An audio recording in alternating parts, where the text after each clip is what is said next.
Pura vida. Eh, ok, listo. Les decía esto de la relación de la antropología con la ética.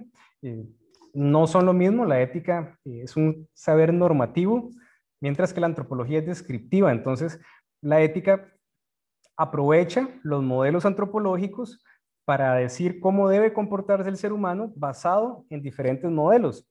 Y aquí yo creo que fue donde se cortó. Les comentaba que, por ejemplo, Sócrates, Platón tienen un modelo antropológico donde el ser humano es bueno por naturaleza, pero actúa mal por ignorancia. Este ejemplo lo pone don Antonio Marlasca ahí en la lectura. ¿Qué pasa? Que como el ser humano por naturaleza es bueno, cuando actúa mal, dice Sócrates Platón, lo hace porque ignora el bien.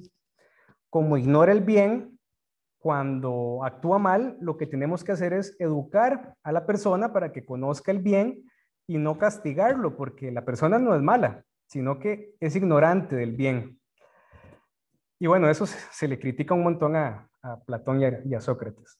Otro modelo antropológico, por ejemplo, el modelo de Thomas Hobbes, que es un filósofo inglés, 2000 años después, 2000 y resto de años después, lo que plantea es que el ser humano es egoísta por naturaleza.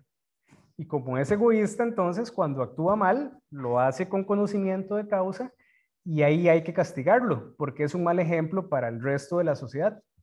Entonces, dependiendo del modelo antropológico, pues así va a cambiar cómo interpretamos las acciones de los seres humanos. ¿Ok? Entonces, ¿qué pasa? Dependiendo del modelo, la ética va a cambiar. Por ejemplo, la religión también tiene un modelo antropológico, ¿verdad? La religión predominante, digamos el cristianismo en sus diferentes versiones, tiene un modelo donde considera que el ser humano es hijo de Dios, ¿verdad? Y que debe actuar entonces para agradarle a Dios, ¿verdad? Agradarle, digamos, al Padre Celestial. Eh, Eso marca una forma de conducta, ¿verdad? Ese modelo entonces conlleva una forma de conducta.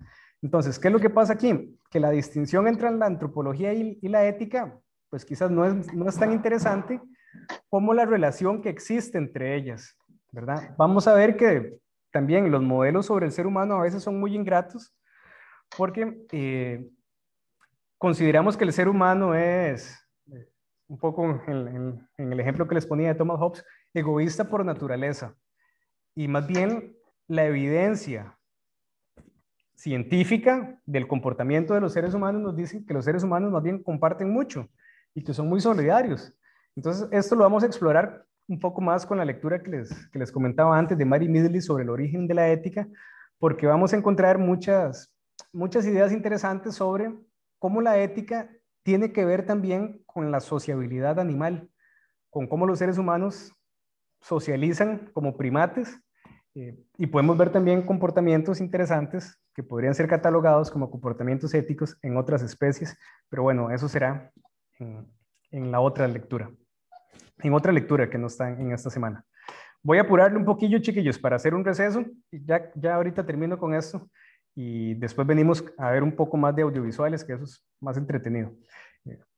Este apartado del método de la ética plantea lo que les decía antes, que la ética trabaja con una metodología, ¿verdad? Que puede ser, según lo que nos plantea aquí don Antonio Marlasca, teórica o práctica.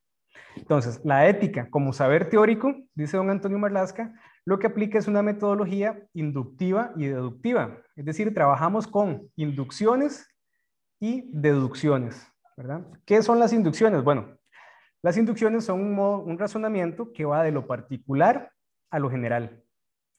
En temas éticos, entonces, esto significa que a partir de actos particulares se formulan normas, leyes éticas generales, ¿verdad?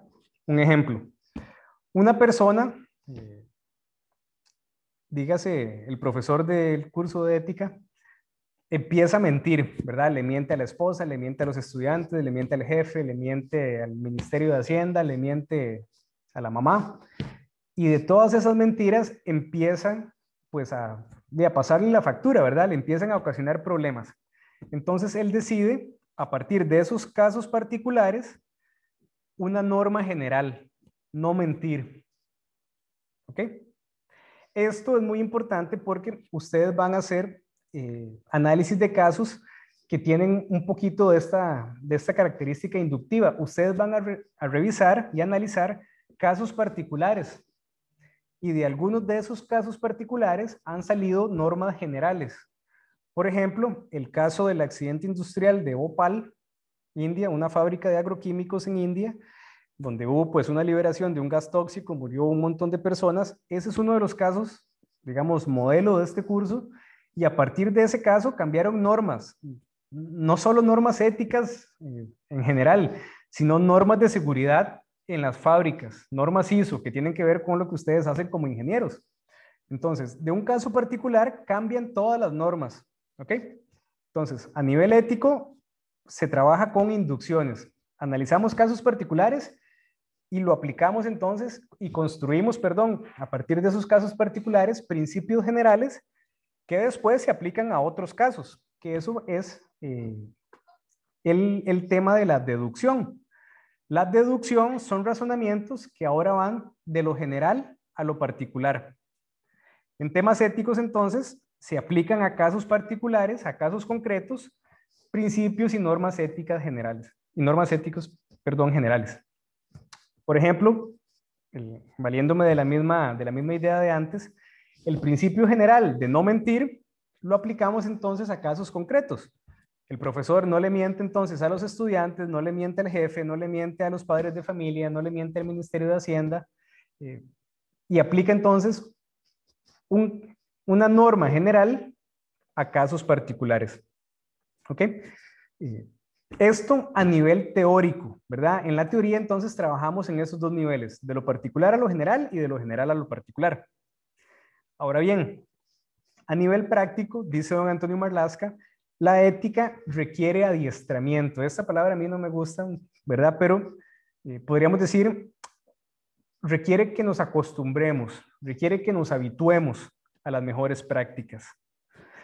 Esto tiene que ver con la imagen que veíamos en la clase anterior de Aristóteles, que decía Aristóteles, somos lo que hacemos repetidamente, ¿verdad? Entonces, tenemos que hacer repetidamente los mejores actos, las mejores prácticas. Por ejemplo, esto yo lo ponía la semana pasada, me parece. Si una persona quiere ser una persona puntual, bueno, debe cumplir entonces con las tareas, con los compromisos a tiempo. El punto aquí radica en que esto se convierta en una costumbre, ¿verdad? Que la puntualidad no sea un caso aislado, sino que repetidamente seamos puntuales. ¿Ok? Igual con cualquier otra actitud que deseemos tomar, ¿verdad? Bueno, dígase la veracidad. Bueno, entonces, decir la verdad, no mentir. ¿Ok? Que eso entonces se vuelva una costumbre a nivel práctico. Podemos poner aquí ejemplos, digamos, de motora, digamos, de la motora fina o la motora gruesa. Piensen que ustedes quieren aprender a andar en bicicleta y pues bueno, se compran 10 manuales de cómo andar en bicicleta, se leen los 10 manuales, ya tienen la teoría de cómo andar en bicicleta, pero no se han subido todavía a una bicicleta. ¿Qué pasará en el momento en que se suban por primera vez a la bicicleta? Bueno, probablemente la teoría les ayude, ¿verdad? Ya sepan que tienen que mantener el equilibrio, que pedalear, etcétera, etcétera, ¿verdad? Pero tienen que acostumbrarse a actuar de esa manera, ¿verdad? Al principio puede que se caigan, puede que pierdan el equilibrio, que no coordinen bien, qué sé yo, la frenada, etcétera, que, bueno, diferentes situaciones que pueden pasar. Cuando ya se acostumbran, bueno, ya andan sin manos, ¿verdad? Andan hablando por teléfono, hacen pares en una llanta, etcétera, ¿verdad? Ya se acostumbran y bueno, ya casi que lo asumen pues de mejor manera, ¿verdad? Y ya pueden hacer variantes y ya dominan ese movimiento. Bueno, algo similar pasa con la ética. Hay que acostumbrarse para poder dominarla y poder, pues, jugar con eso y actuar mejor, ¿verdad? Para tener un mejor rendimiento ético, así como tener un mejor rendimiento en la bicicleta, la teoría ayuda, pero hay que acostumbrarse a hacerlo en la práctica. Entonces, esto es también me adelanto, Peter Singer lo va a decir, la ética, si se queda a nivel teórico, no sirve para nada. Tenemos que llevarla a la práctica, porque lo que estamos es llenos de gente que tiene muchas teorías éticas, muchos discursos éticos, pero pocas prácticas éticas. Lo que ocupamos es poner la ética en práctica, ¿verdad? Y nos vamos a equivocar y nos vamos a caer, igual que cuando aprendimos a andar en bicicleta, pero la idea entonces es practicar y practicar y practicar para poder después tener un mejor desempeño ético. ¿Se entiende esto del método de la ética, chiquillos? Sí, no. Sí, asumo el silencio como un sí. Sí, sí. Sí, profe. Todo bien, profe. Ok, bueno, le apuro para ir cerrando con esto. Dice, la ética entonces podemos verla en el nivel personal, ¿verdad? Y si mantenemos la idea que teníamos antes de que la ética es ese saber reflexivo sobre las costumbres, sobre la moral vivida, entonces, a nivel personal podemos reflexionar sobre nuestras costumbres personales y cambiarlas, obviamente. Pero también podemos reflexionar a nivel social. Entonces podemos hablar de una ética social. ¿Y cuáles son esas costumbres sociales? Bueno, tenemos algunas. Por ejemplo, ayer era el Día de la Virgen, ¿verdad? Una de las costumbres sociales es la romería, que está prohibida por el tema de la pandemia. Y bueno, ahí iba la gente, ahí iban los romeros, ¿verdad? Y uno dice, bueno, pero ¿por qué esa persona va a la romería si está prohibida por el Ministerio de Salud? Bueno, porque tiene una costumbre muy arraigada. Entonces reflexiona si es bueno o es malo ir y bueno, considera que es mejor ir que no ir. Tenemos muchas prácticas sociales. Pongo otra. Por lo general en las familias costarricenses al final de año, ¿verdad? Por ahí del 20 de diciembre, es común que maten un chancho, ¿verdad? Un cerdo para hacer chicharrones, para hacer los tamales, para, ¿verdad? La pierna de cerdo del 24, el 31. Eso es una costumbre en muchas de las familias costarricenses. Pero vuelvo al ejemplo de la persona que está en contra del maltrato animal. De repente una persona en contra del maltrato animal va a decir, esa costumbre no debería practicarse, al menos en mi familia o en la familia de esa persona. Y probablemente si él es un jefe o jefa de familia, pues no vaya a realizar la tradicional chicharronada de diciembre, ¿verdad? Por poner dos ejemplos un poco banales. Y bueno, también podemos pensar en cuáles son las costumbres a nivel profesional y reflexionar también entonces a nivel profesional de cuáles son las costumbres del gremio que a mí me tocó. A ustedes como ingenieros, bueno, ¿cuáles son las costumbres de los ingenieros? Reflexionar sobre ellas para cambiarlas, ¿verdad? Entonces, yo les dejo estas preguntas aquí para que ustedes las piensen durante todo el semestre. ¿Cuáles son sus costumbres personales, chicos? ¿Pueden mejorarlas? ¿Pueden cambiarlas? ¿Cuáles son las costumbres de la sociedad en la que vivimos? ¿Cuáles creen ustedes que son dignas de mantenerse? ¿Cuáles son dignas de no mantenerse?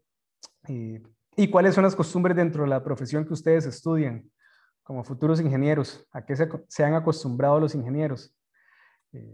No tienen que responderme, déjenselas ahí, que les den vuelta durante todo el semestre y durante toda la vida. En realidad, esto no es como que uno lo resuelve en un día, ¿verdad? Porque uno se va acostumbrando a nuevas cosas y la ética es ese ejercicio constante, ¿verdad? Entonces, constantemente tenemos que estar pues en esta reflexión.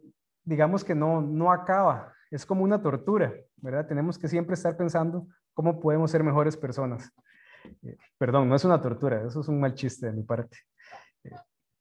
Y bueno, ya para cerrar con esta lectura de Marlaska, que es muy descriptiva y tiene un montón de cosas, con esto termino, dice, la profesión y la ética profesional, dice don Antonio Marlaska, pueden sonar parecido, pero vamos a hacer una pequeña distinción. Dice, don Antonio Marlaska, podemos hablar de una ética profesional como aquel conjunto de reglas que hay que seguir, ¿verdad?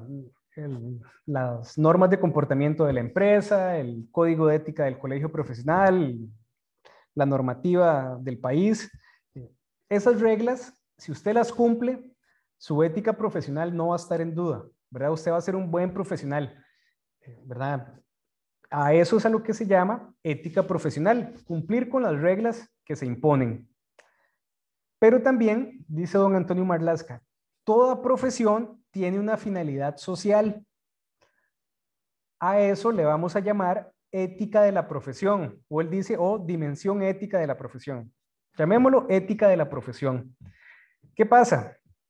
Que, por ejemplo, podemos pensar en casos donde un ingeniero o ingeniera es excelente en su trabajo, ¿verdad?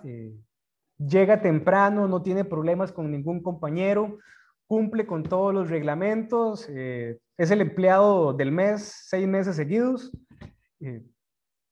y es tan buen empleado entonces que le dan un proyecto muy complicado en la compañía, que es construir un arma de destrucción masiva, digamos una bomba atómica, por poner un ejemplo. Ese ingeniero entonces cumple con la ética profesional, pero su trabajo profesional parece que no va a beneficiar a la sociedad y eso es cuestionable. Entonces, tenemos digamos, un dilema ético aquí, un problema entre la ética de la profesión y y la dimensión ética de ese trabajo profesional.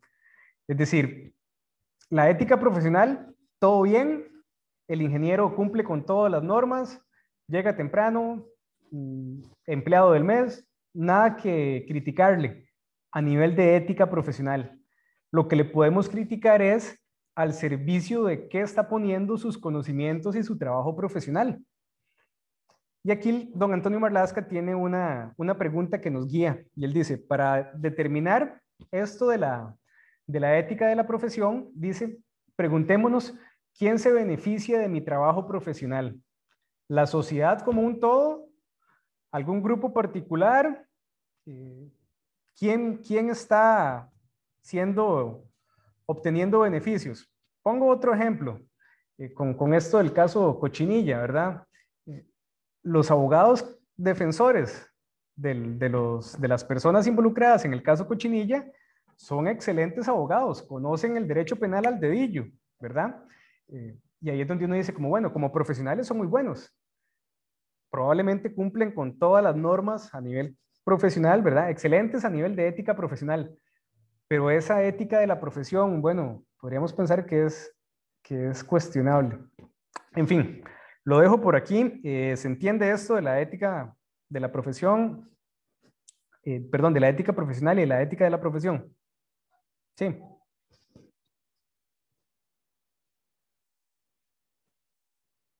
Sí, profe. Ok, bueno, vean.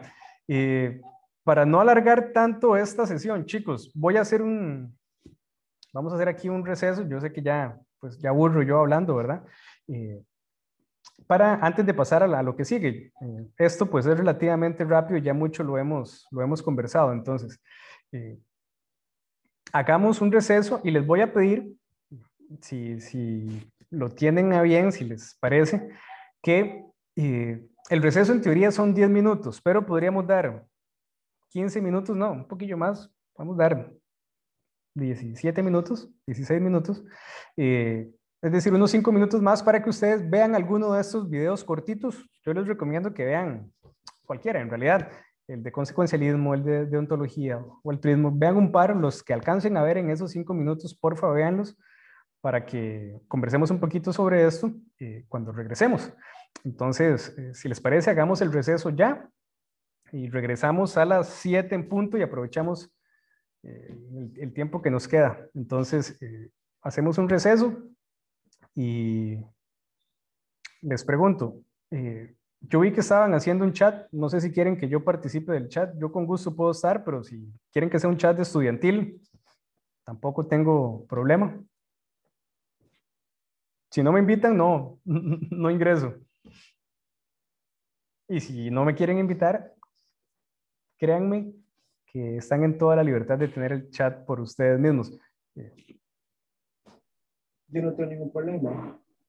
Yo tampoco tengo problema. Sí, yo tampoco tengo ningún problema. No tengo ningún Tampoco, problema. profe. Sería lo mejor, más bien. Sí, exacto. Vean, yo, de hecho, otros semestres, ya estamos en receso, ¿verdad? Yo aquí estoy hablando, ya estamos en receso. Otros semestres habría un chat, pero el último semestre casi que ni lo usamos, entonces decidí no abrir en este. Quizás es útil como para esas cosas cuando se le va a uno el internet, ¿verdad? Que por lo menos poder avisarles por ahí. Pero bueno, Yo creo que a veces tienen entonces dos chats, uno donde está el profesor y otro donde no está el profesor.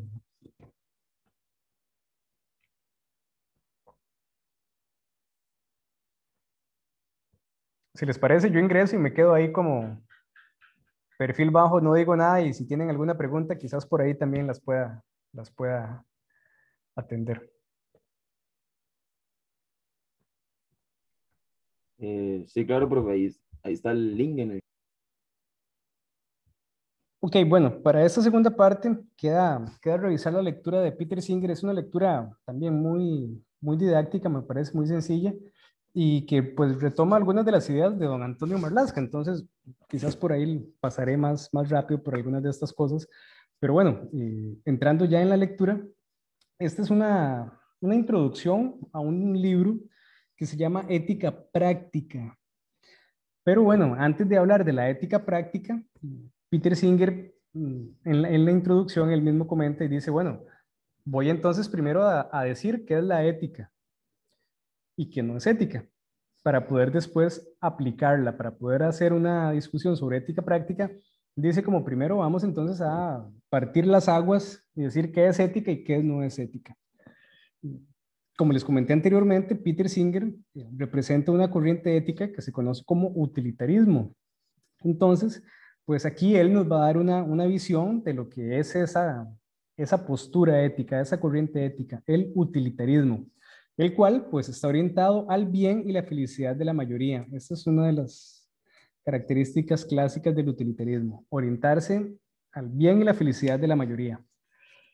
Ahora bien, Peter Singer eh, propone algo básico y fundamental que no deben olvidar.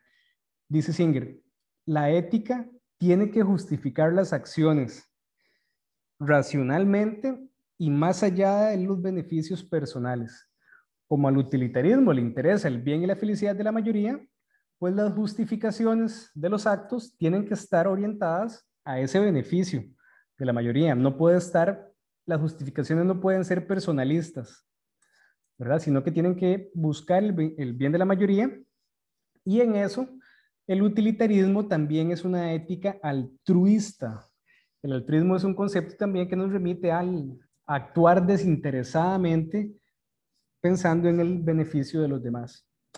Entonces, el utilitarismo, por una parte, quiere justificar las acciones, pero que esa justificación esté en función del bienestar de la mayoría, que las justificaciones sean racionales y obviamente pues que no se valen, digamos, justificaciones caprichosas, ¿verdad? Sino que en el contexto de una justificación racional, pues no se pueden justificar caprichos, ¿verdad? Sino que más bien los caprichos personales deberían darle paso a unas justificaciones pensando en el bien de la mayoría.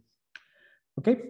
Entonces, en la introducción, básicamente encontramos ética utilitarista, ¿verdad? Un poquito más definida, el bien de la mayoría, el bien y la felicidad de la mayoría, con justificaciones racionales, no caprichosas. ¿Ok? Y entonces ya Peter Singer nos dice, bueno, que para poder después aplicar la ética tenemos que entender qué es ética y qué no es ética. Entonces él empieza de manera negativa diciéndonos lo que no es ética. Bueno, don Antonio Marlasca también nos dio algunas diferencias, ¿verdad?, entre la ética y el derecho, y la antropología y la religión. Bueno, Peter Singer inicia diciéndonos, la ética no es un conjunto de prohibiciones relacionadas con la sexualidad. ¿Por qué no? ¿Por qué no es eso? Pregunto, ¿por qué no? La ética no son prohibiciones sexuales. ¿Qué decía? Él lo que decía es que incluye otras cosas más, o sea, como que uno lee que la ética fue corrompida o no fue cumplida en una noticia, por ejemplo, y uno inmediatamente lo que hace es relacionarlo con un hecho sexual, por ejemplo, una violación, que pedófilos, pero él lo que quiere es que uno entienda que la ética va más allá, incluye más problemas o más hechos. Claro, muchas gracias por la respuesta, la comparto totalmente. No se reduce a la sexualidad. La ética, como les decía anteriormente, podemos hablar de ética de un montón de situaciones, no solo de aquellas que tienen que ver con el comportamiento sexual. Y él dice, digamos, en esta lectura, ni siquiera cuando el SIDA estuvo en su punto de mayor apogeo, ¿verdad? En los 80s, ni siquiera ahí la ética se reduce a una discusión sobre la moral sexual. Dice eso, no es una moral sexual. Recordemos que con Marlaska habíamos propuesto que la ética es esa reflexión sobre las costumbres. Bueno, uno podría pensar, alguien puede reflexionar sobre sus costumbres sexuales, ¿sí? Y eso es ética, ¿sí? Pero la ética no se reduce solo a eso, ¿verdad? Hay más allá. Entonces, no son prohibiciones sexuales, ¿verdad? Tampoco es una justificación de prácticas sexuales, digamos, sin mayor criterio, no. Tiene que haber justificaciones para las prácticas sexuales también, pero bueno, no se reduce a prohibiciones sexuales, ¿ok? Dice también que la ética no es un sistema ideal en la teoría, pero inútil en la práctica. Esto lo comentaba yo anteriormente. Más bien es todo lo contrario. La razón principal de los juicios éticos, de las teorías éticas, es que tienen que servirle a la práctica, ¿verdad? Si la ética en la teoría está muy bien, pero en la práctica no se puede aplicar, pues básicamente no sirve, ¿verdad? Y bueno, aquí Singer argumenta que pues la vida moderna es tan compleja que muchas veces se plantea como crítica a la ética, que la ética son principios generales muy bonitos y que no se pueden llevar a la práctica, entonces que la ética pues es una tontería, es un saber inútil porque la vida es tan compleja que pues que la ética no puede responder a ese grado de complejidad. Y bueno, eh, Peter Singer lo que responde es que, bueno, sí, efectivamente la vida moderna es muy compleja y por eso entonces tenemos que actualizar la ética, que, digamos, desarrollarla con mucho más detalle porque tenemos muchas veces poco conocimiento de la ética o éticas, digamos, muy pasadas de moda, por decirlo así, y que no nos permiten entonces entender a nivel ético de las cosas tan complejas que pasan, ¿verdad? Dígase por el impacto de la tecnología, dígase por los desafíos sociales, ambientales, etcétera. Entonces, que la ética fracase, digamos, frente a esa complejidad de la sociedad, no quiere decir que la ética no sirva, ¿verdad? Sino, al contrario, más bien que es necesario fortalecer, perfeccionar la ética, generar, digamos, una actualización constante de la ética, porque la sociedad va disparada y la ética, digamos, está estancada. Y aquí, paréntesis, muchos profesores de ética solo quieren hablar de Platón y Aristóteles y hay un montón de desafíos éticos que Platón y Aristóteles no tuvieron, entonces tenemos que ponernos al día, éticamente hablando, ¿verdad? Entonces, la teoría ética tiene que servirle a la práctica. Si utilizamos teorías éticas muy viejas, y pues de repente nos va a faltar, ¿verdad? Como elementos, criterios, variables que las teorías éticas de hace 2000 años pues no consideran. Entonces, apostemos por actualizar la ética. Y nos presenta aquí dos ramas, dos formas de entender la ética: el consecuencialismo y la deontología. Quizás alguno de ustedes vio los videos sobre estas dos corrientes éticas a la vez. No había dicho hasta ahora, me acuerdo. Estos también pueden ser conceptos que ustedes aprovechen en la bitácora, ¿verdad? Hemos visto ya varios conceptillos por ahí. Estos también los pueden aprovechar. El consecuencialismo es una corriente ética que se enfoca en las consecuencias. ¿Ok? Entonces, para saber si una acción es buena o mala, nos fijamos en si tuvo consecuencias buenas o malas. Por ejemplo, una mentira para los consecuencialistas puede ser buena o mala, depende de las consecuencias que tenga. Por ejemplo, en la lectura también presentan esta situación. Piensen que pues ustedes son una familia que vive en Polonia, ¿verdad? Y sus vecinos son judíos. Y los vecinos entonces llegan y les piden por favor que los escondan en el sótano porque anda la SS, ¿verdad? Andan los nazis buscando a judíos y si los encuentran los van a llevar y los van a meter en un campo de concentración y probablemente mueran o los maten de inmediato y pues bueno, tengan pocos días de vida. Y bueno, ustedes, como son sus vecinos y pues tienen años ya de llevarse bien, ¿verdad? Los esconden en el sótano. 5 minutos después de haberlos escondido, tocan la puerta a los nazis y les dicen, vean, fulanito, usted tiene aquí escondidos a algunos judíos. ¿Qué hacen ustedes en ese momento? ¿Dicen la verdad o mienten? Bueno, la mayoría de personas dicen, yo miento, ¿verdad? Y trato de salvarle la vida a esas personas. Es como la respuesta más natural, ¿verdad? He escuchado otras respuestas que me dicen, por ejemplo, profe, pero si ellos se dan cuenta que uno está mintiendo, también uno se va en la tira, ¿verdad? Porque ya es un traidor al régimen, etcétera. Claro, hay mucho en juego, ¿verdad? Esa mentira también los compromete a ustedes. ¿Qué harían ustedes? Escucho un par de respuestas. ¿Alguien mentiría? ¿Alguien diría la verdad?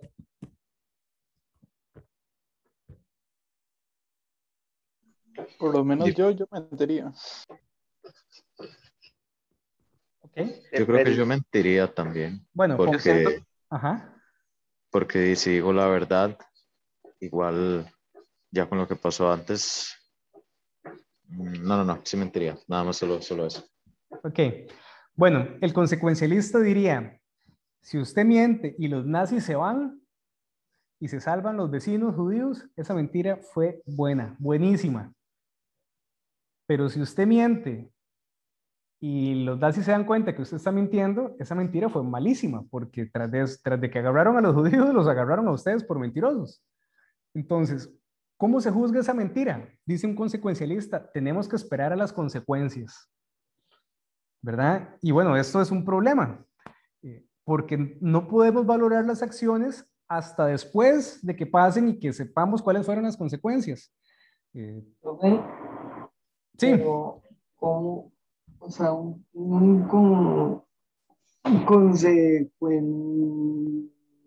sí, bueno, este tipo de pensamiento, ajá. yo no puedo decir esa vara. Este tipo de pensamiento dice que hay que esperar a ver las consecuencias, pero no se puede juzgar un acto, o sea, no se puede juzgar las consecuencias de un acto sin tener en cuenta las condiciones que había a la hora que se tomó el acto, porque, o sea, ese Bueno, mismo acto en diferentes circunstancias genera diferentes consecuencias. sí, no, estás en lo correcto, pero el consecuencialista siempre va a decir, independientemente de las circunstancias en las cuales se tome esa decisión, tenemos que esperar a la consecuencia, ¿verdad? Entonces, cargan, digamos, la valoración de los actos hasta el final, ¿verdad? Hay que esperar a ver el final de la película para ver quién era el bueno y quién era el malo, ¿verdad? Entonces, eso es una de las cosas que se le critica al consecuencialismo. Bueno, pero usted entonces tiene que esperar hasta el final, ¿verdad? Entonces, es una de las críticas que se le hace al consecuencialismo. El utilitarismo es una forma de consecuencialismo. Valora la utilidad de las acciones pensando en esas consecuencias. Nosotros nos vamos a enfocar más en el utilitarismo, pero bueno, es para que ustedes vean cómo de una corriente más amplia, como el consecuencialismo, entonces tenemos una variante que por sí misma ya es una corriente ética, que es el utilitarismo. Pero entonces, esos son como las dos grandes formas de tomar decisiones en ética. Una, consecuencialista, que busca valorar hasta el final, hasta que tenemos las consecuencias para saber si el acto fue bueno o fue malo. Eso es relativamente útil cuando ya las cosas pasaron y uno puede decir, esa mentira fue buena, esa mentira no fue buena. Pero si nosotros estamos en el momento de la toma de decisiones y el consecuencialismo como que no sirve mucho porque no sabemos las consecuencias. Entonces, bueno, esas son las críticas que se le hacen al consecuencialismo, ¿ok? ¿Las mentiras son buenas o son malas? Según los 10 mandamientos, son malas, ¿verdad? No deberíamos mentir. Según la ética, según el consecuencialismo como corriente ética, depende, ¿verdad? De si la consecuencia fue buena o fue mala. Pueden ustedes aquí poner otros ejemplos, ¿verdad? Yo no voy a poner más ejemplos para economizar los minutitos que me quedan. Pero bueno, podemos pensar que algunas mentiras han salvado vidas. Ok. La deontología es una corriente de ética que está enfocada en el cumplimiento del deber y de las normas. Entonces, en esta corriente, las normas, según la teoría, reflejan la naturaleza de las mejores acciones. Por algo son normas, por algo son leyes. Entonces, hay que aceptarlas, ¿verdad? Aquí encontramos diferentes tipos de ejemplos. Las normas concretas de las empresas es un referente deontológico, con eso hay que cumplir, ¿verdad? Los códigos de las empresas a veces se llaman tan así, códigos deontológicos, o los códigos de los colegios profesionales a veces se llaman códigos de ética y a veces códigos deontológicos. Es un código de deberes, ¿verdad? Son los deberes que tienen que cumplirse, ¿ok? Y hay que cumplirlos sí o sí, independientemente de las consecuencias que tengan. Entonces, un deontólogo diría, vecino, vea, usted me está pidiendo que yo lo esconda, pero yo no puedo mentir porque soy un deontólogo y la mentira está mal. Entonces, mejor vaya, escóndase a otro lugar porque cuando los nazis vengan yo no voy a poder mentir. Los deontólogos tienen una forma de argumentar un poco, que a veces puede sonar como un poco fría, ¿verdad? Y es como decir, ¿qué le pasa, vecino? O sea, por favor, ayúdeme, vea que los nazis están aquí a la vuelta de la esquina y si usted no me esconde, y no tengo otro lugar. El deontólogo lo que diría es, a mí no me interesa salvar vidas, lo que me interesa es no actuar mal yo como persona, como individuo. En eso los deontólogos son como un poco egoístas. No tienen la preocupación del bien de la mayoría. No les interesa el bien de la mayoría. Lo que les interesa es no actuar mal por sí mismos, ¿verdad? Y entonces son como más fríos, como más cuadrados en la toma de decisiones. Y también tiene un montón de críticas los deontólogos, ¿ok? Pero bueno, esto lo vamos a examinar también con mucho más detalle en el curso. Entonces, dos formas de entender la ética, el consecuencialismo y la deontología, ¿ok? También la lectura nos plantea que la ética no es inteligible solo en el contexto de la religión, es decir, no se entiende solo como religión. Bueno, esto no voy a dedicarle ya más tiempo, ya hablamos de esto, ¿verdad? Con la lectura de don Antonio Marlaska. Aquí básicamente lo que dice Peter Singer es que tanto la ética como la religión tienen casa aparte, ¿verdad? Y cada uno en su casa, y las personas que quieren ser religiosas, ningún problema con su religión, pero que la ética, digamos, no la traslapemos con la religión, son cosas diferentes, ¿ok? Y también dicen que la ética no es relativa ni subjetiva, ni absolutamente subjetiva. Tiene un grado de subjetividad, pero no es absolutamente subjetiva. Bueno, ¿cuáles son las críticas entonces al relativismo y al subjetivismo? Dice Peter Singer, si la ética fuera enteramente relativa, no podemos avanzar porque todo sería entonces relativo, ¿verdad? Entonces, lo que para usted es bueno, para usted puede ser malo, y lo que para usted es malo, para el otro puede ser bueno. No habría ningún consenso. Y dice Peter Singer, al contrario, más bien, como la ética es un saber racional, pues la razón nos hace llegar a consensos y como todos somos seres racionales, lo que es bueno para usted, racionalmente también podría ser bueno para usted. Entonces dice Peter Singer, no es relativa, ¿verdad? Podemos llegar a consensos, pero tampoco es subjetiva. ¿Por qué? Porque como diría el utilitarismo, Peter Singer, que es un referente muy famoso del utilitarismo, tenemos que pensar más allá del interés propio, tenemos que pensar en el bien de la mayoría. Entonces no nos podemos quedar en el ámbito subjetivo porque el utilitarismo tiene como finalidad el bien de la mayoría. Entonces, el interés no puede ser subjetivo. ¿Ok? Entonces, esto es lo que no es ética, no es una moral sexual, no es una teoría inútil en la práctica, no es religión, ¿ok? Ni es absolutamente subjetiva ni relativa. Sobre esto vamos a ahondar también semanas más adelante en las críticas al relativismo y hasta a esto, ¿ok? Entonces, ¿qué es la ética? Bueno, dice Peter Singer, es una visión, es una cosmovisión. Es una forma de entender cómo deberíamos comportarnos basada en la razón, donde podemos entonces, basada en esa misma racionalidad, distinguir cuáles son las mejores acciones para el bien de la mayoría, cuáles son los valores correctos para orientar la vida. Y dice Peter Singer, ¿y cómo hacemos eso? Bueno, usando la razón. Y la razón entonces es fundamental para la ética. Para todas las corrientes éticas la razón es fundamental. Y Peter Singer entonces lo va a señalar y lo va a dejar, digamos, bien claro. Tenemos que aplicar la racionalidad a la forma en que vivimos porque tenemos que vivir racionalmente, que la razón oriente nuestra toma de decisiones. No la fe, no la moral, sino la razón, la reflexión racional, crítica sobre nuestras costumbres. Tenemos que reflexionar todos los días sobre cómo podemos ser mejores, ¿ok? Racionalmente, pensando en el bien de la mayoría, ¿ok? Y bueno, dice Peter Singer, la racionalidad permite justificar los estilos de vida, pero para poder definir que un estilo de vida es el correcto, entonces tenemos que buscar como esa validación. Y dice Peter Singer, 2 ejemplos de la validación de este interés por el bien de la mayoría racional, dice Singer, son la regla de oro y el imperativo categórico kantiano. La regla de oro probablemente ustedes la hayan escuchado, es ese precepto ancestral que dice, trata a los demás como quieren que te traten, ¿verdad? Esa regla, según Peter Singer, lo que demuestra es que, primero, que podemos tener en común criterios racionales para entrar en un acuerdo, para tener un consenso sobre cómo queremos ser tratados.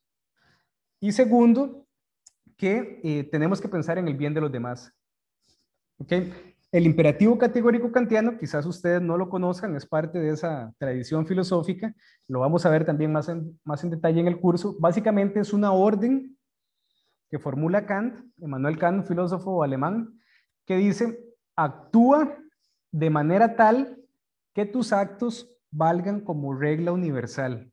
Es decir, que el acto que usted está realizando pueda universalizarse y que todas las personas lo puedan realizar.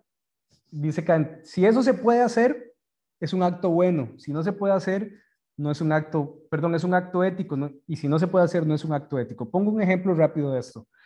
Piensen que ustedes van a, no sé, van a cruzar la calle ahí en Ciudad Quesada, ¿verdad? Por el parque, pero es un sábado y está la feria, ¿verdad? Yo creo que la feria en Ciudad Quesada es los sábados. Y ustedes van a cruzar la calle, pero a la par de ustedes está una señora, una adulta mayor, que también ocupa cruzar la calle y anda con 2 bolsotas de verdura, ¿verdad? Muy pesadas, entonces le cuesta cruzar la calle. Y ustedes entonces le ayudan a la señora, ¿verdad? Adulta mayor a cargar las bolsas y cruzar la calle. Y ustedes en ese momento piensan, este acto, ayudarle a una señora adulta mayor a cruzar la calle, puede ser universalizable. Todas las personas que estén en una calle y que a la par esté una señora con bolsas pesadas que ocupe cruzar la calle, deben ayudarla. Si la respuesta es sí, pueden tener la conciencia tranquila, según Kant, están actuando éticamente. Si la respuesta es no, dice Kant, eso no es un acto ético, porque no se puede universalizar. ¿Qué es lo que quiere plantear Singer con esto? Bueno, que tenemos herramientas y en la historia de la ética hay elementos para pensar que los seres humanos se pueden poner de acuerdo según la razón. Y eso es lo que interesa en ética. ¿Cómo podemos llegar a acuerdos racionales sobre cómo comportarnos mejor? Sobre cuál es la forma correcta de vivir. Eso es lo que va a decir Singer, eso es la ética. Es una visión sobre cómo se tiene que actuar racionalmente. Racionalmente fundamentada y racionalmente justificada. Eso es, chiquillos, yo no agrego más aquí. ¿Se entiende esto de Peter Singer, esta lectura? Creo que pues aquí está muy resumida. Obviamente vayan a la lectura y van a encontrar más elementos. ¿Alguna duda con respecto a esta lectura? Yo siento que no. Todo va quedando claro. Todo bien por el momento. Ok, bueno, vean. Como yo hablo mucho, me queda poco tiempo, entonces quiero que hagamos lo siguiente. Tenemos ahorita algunos audiovisuales. Yo les pedí que vieran algunos de estos. Estos son muy cortitos y la verdad, a mí me gustan mucho porque no hablan mucho tanto como yo, sino que definen las cosas en 1 minuto y medio, 2 minutos y queda claro, ¿verdad? Entonces, estos conceptos les pueden servir para la bitácora. Vean que esto los vimos. Ética, moral, aquí también hablamos un poquito de los valores. Este yo creo que es un poquito más extenso. Utilitarismo, deontología, altruismo. Estos conceptos les sirven para la bitácora. ¿Ok? ¿Qué otros conceptos les pueden servir? Ética profesional, ética de la profesión. En fin, yo creo que con eso ya pueden jugársela con la bitácora. Ahora bien, esto no los vamos a ver ahorita, ya ustedes vieron algunos, les recomiendo que los vean todos. Hay un montón, si ven el canal, este canal donde están, ahí pueden ver un montón más. Yo voy a poner otros en el transcurso del semestre, ¿verdad? Entonces, por favor, véanlos, revísenlos. También este video de Peter Singer no lo voy a ver porque mi internet está pésimo y probablemente se se vea todo feo, no se escuche bien, entonces por favor véanlo, dura como 10 minutos y él aquí entonces da una charla de TEDx donde él explica qué es esto del altruismo y del utilitarismo. Entonces es una forma muy directa de la misma boca de Peter Singer, y así lo conocen, ya es un señor mayor, ¿verdad? Ya está viejito. Y eso fue hace algunos años, ya debe estar mucho más viejito. Y es muy interesante porque van a ver que el utilitarismo es como muy calculador, como busca siempre el interés de la mayoría. Entonces, tiene también una reflexión sobre cómo usar el dinero, cómo gastar el dinero, que es un tema también interesante. Pero bueno, se los dejo de tarea. Por favor, vean este video de Peter Singer. Yo no lo voy a ver acá por lo que ya mencioné.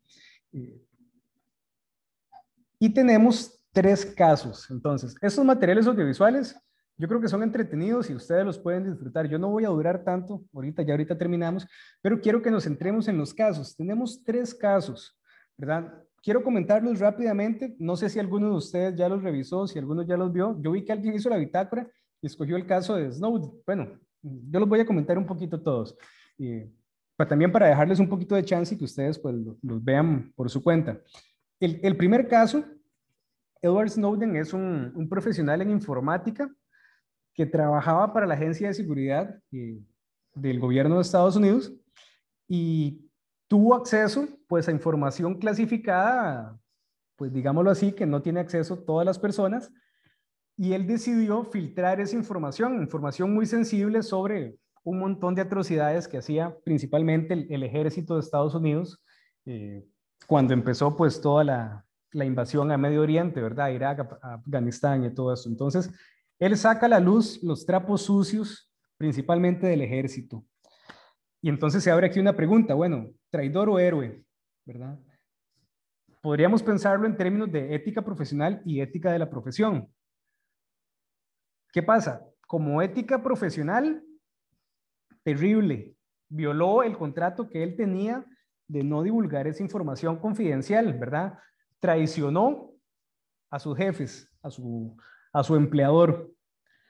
Por otro lado, como ética de la profesión, uno dice, bueno, pero es que nos dio información que era importante saberla. Se estaban cometiendo crímenes y estaban quedando ocultos y pues ese secreto fue él el que lo sacó a la luz. ¿Traidor o héroe? Bueno, es un dilema ético. Desde un punto de vista de ética profesional, traidor. Desde un punto de vista de ética de la profesión, parece que actúa bien. Entonces, este caso, interesante. Proveedores de Apple y sus prácticas laborales. Apple terceriza la fabricación de sus dispositivos. Entonces, Apple dice que ellos cumplen con las normas de las jornadas laborales en Estados Unidos y todo bien, ¿verdad? Es decir, es un patrón que cumple con lo que la normativa en Estados Unidos pide, pero sus teléfonos se fabrican en China y en Indonesia y pagan una miseria, explotación laboral, trabajan niños ahí, y entonces es como, bueno, ¿qué pasa aquí? ¿Verdad? Apple como que se lava las manos y dice, no, es que yo subcontrato ese proceso y la persona que yo contrato para ese proceso, sí, él tiene problemas, pero no soy yo. Es la compañía que yo contraté. Problema de esa compañía, no problema mío. Entonces, bueno, ahí tenemos como un poco como Poncio Pilatos, ¿verdad? Que se lava las manos y dice, no fui yo, fueron ustedes, ¿verdad? Entonces, caso también interesante. Y bueno, el alza del precio del Daraprim. Este es un medicamento que se utiliza en los cócteles de medicamentos que usan las personas enfermas de VIH y que bueno, que tenía un costo relativamente accesible en Estados Unidos, ¿verdad? No es un medicamento que se le dé, digamos, las personas tienen que comprarlo por su propia cuenta, ¿ok? Y bueno, Martin Kelly, es un nombre, no sé si lo pronuncio bien, compra la patente y le sube un montón el precio, alrededor de un 500%, entonces, y el montón de personas que ocupaban del medicamento pegan el grito al cielo y dicen, hey, diablos, esto es un asunto de salud. Y bueno, para hacer corto la historia, el tipo justifica muy bien su decisión y dice que es que ese dinero se va a reinvertir en la investigación, ¿verdad?, de la enfermedad. Y bueno, uno escucha las entrevistas y hasta cierto punto uno dice, mira, te compro la idea, pero de repente uno como que cae en la sensatez y es como, no, este tipo está lucrando con la salud de un montón de personas, ¿verdad? Más de lo que ya lucran las farmacéuticas.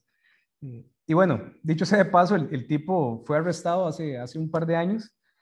Y bueno, el caso de él es muy interesante por las justificaciones que da, por cómo se desarrolló, en fin. Lo dejo por aquí, digamos, no les quemo más los casos. Me gustaría entonces, chiquillos, que ya ustedes en este momento pues se vayan a ver un poquito los audiovisuales. Yo lamentablemente no los quiero presentar porque se van a ver mal con el internet que tengo ahorita.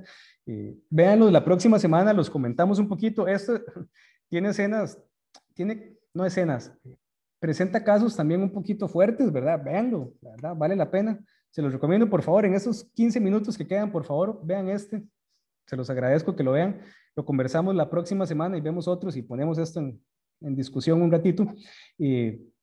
Revisen los casos, escogen uno y van al enlace y pues ahí llenan las preguntillas, los conceptos y analizan uno de estos casos, ¿verdad? Entonces, eso sería lo que yo tengo para hoy, chiquillos. Perdón que no les dé como más espacio para conversar de esto. No sé si alguien los revisó, si quieren comentar algo de alguno de los casos, podemos hacerlo, pero me gustaría también darles el chance para que los vayan a revisar en estos 14 minutos que quedan de tiempo. No sé si tienen alguna pregunta, algún comentario sobre los casos, algo que quieran.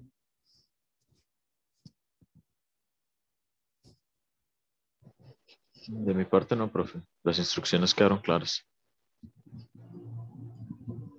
Ok, bueno, cualquier duda me lo pueden poner ahí en la bitácora. Yo vi una duda que estaba y era en relación con el caso de Snowden, por eso traté de comentarlo. Hay diferentes lecturas de eso, dependiendo de qué posición ética queramos tomar. Entonces, pues bueno, es un caso que tiene varias salidas o varias respuestas. Y bueno, lo dejo entonces por acá, chiquillos.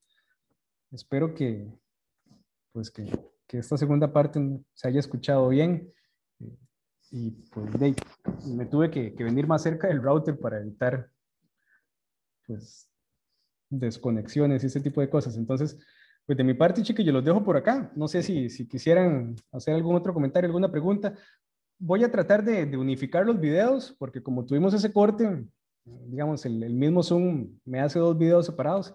Voy a tratar de pegarlos en uno solo para subirles un solo video a YouTube y si no, pues les subiré 2. Quedarán en la misma carpeta de clases por semana, en la semana 2 y probablemente mañana les subo la clase para la semana siguiente.